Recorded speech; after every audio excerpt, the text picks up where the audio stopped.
जय हिंद।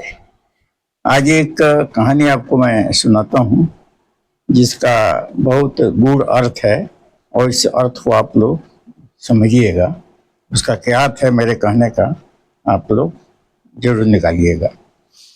एक बुढ़िया थी, उसका एक पोता था, उसको फोड़ा हो गया था।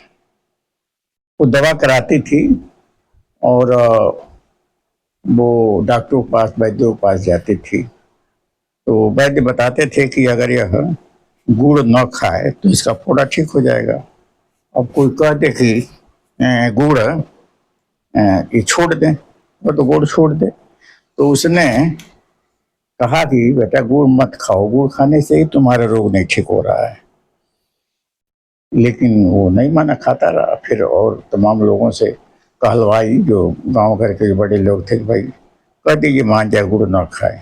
कोई भी कहे, लेकिन वो मानता नहीं था, गुड़ खा लेता था, थोड़ा ठीक नहीं होता था। तब बुढ़िया अंत में एक महात्मा जी के पास गई। तो उसने कहा कि महात्मा जी आप कह दीजिए कि ये गुड़ न खाए। तो आप कह दें तो गुड़ नहीं खाएगा तो फिर इसका थोड़ा ठीक हो जाएगा, घाव ठीक हो जाएगा। महात्मा जी ने कहा कि एक हफ्ता के बाद आओ तो हम कहेंगे। बुढ़िया एक हफ्ता के बाद गई। तो महात्मा जी ने कहा कि नहीं, एक हफ्ता और उसके बाद आओ तब मैं कहूँगा। खैर बुढ़िया चली आई, फिर एक हफ्ता के बाद गई। फिर महात्मा जी कहा कि नहीं, एक हफ्ता के बाद आए। खैर वो फिर एक हफ्ता के बाद गई। तो महात्मा जी ने कहा कि बेटा गुड़ मत खाओ। अब उस दिन से वो लड़का गुड़ खाना छोड़ दिया, गुड़ खाना छोड़ दिया और उसका रोग भी ठीक हो गया, घाव भी ठीक हो गया। तो बुढ़िया को बड़ा अच्छा नहीं लगा। कहा कि उसको थोड़ा बुरा लगा कि बताइए महात्मा जी 3 बार हमको दौड़ाए और उसके बाद कहा अगर उन्होंने 1 महीना पहले कह दिया होता गुड़ ना खाओ तो गुड़ छोड़ दिया होता, हमारा बच्चा पहले ठीक हो गया होता। और इन्होंने दौड़ाया, उसको अच्छा नहीं लगा अपना दौड़ना। फिर वो बड़ा थोड़ा फिर महात्मा जी पास गई, थोड़ा गर्म मिजाज में गई महात्मा जी के पास। कहा गजब आदमी आप हैं महात्मा जी, जो बात हमको 3 बार दौड़ा के 1 महीना दौड़ाए आप, और दौड़ा करके हमसे कहे, पहले ही कह दिए होते ये गुड़ खाना बंद कर दे तो मेरा होता तो 1 हफ्ता पहले ठीक, 1 महीना पहले ठीक हो गया होता। तो महात्मा जी ने कहा नहीं, हमारी बात आप सुनो। जब तुम अपने बच्चे को लाई थी तो मैं खुद गुड़ खा रहा था। तो जब मैं खुद गुड़ खा रहा था तो मेरे कहने से कैसे मानेगा कि गुड़ नहीं खाएगा। मैंने प्रयास किया कि मैं गुड़ खाना छोड़ दूं, 1 हफ्ता में नहीं छूट पाया।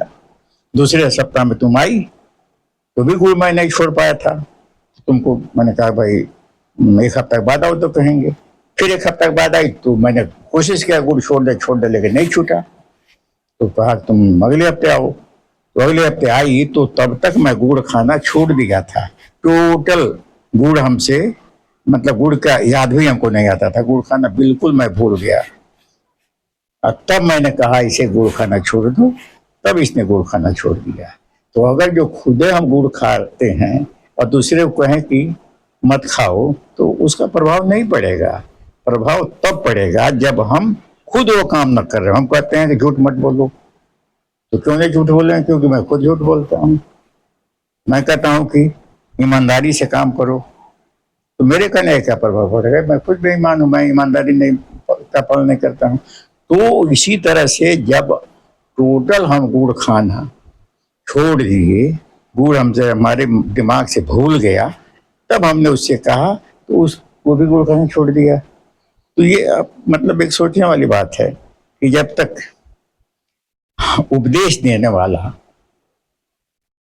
वो उसके अंदर वो गुण नहीं है तो उपदेश देता रहेगा, सुनने वाले सुनते रहेंगे और कोई प्रभाव किसी के ऊपर नहीं पड़ेगा।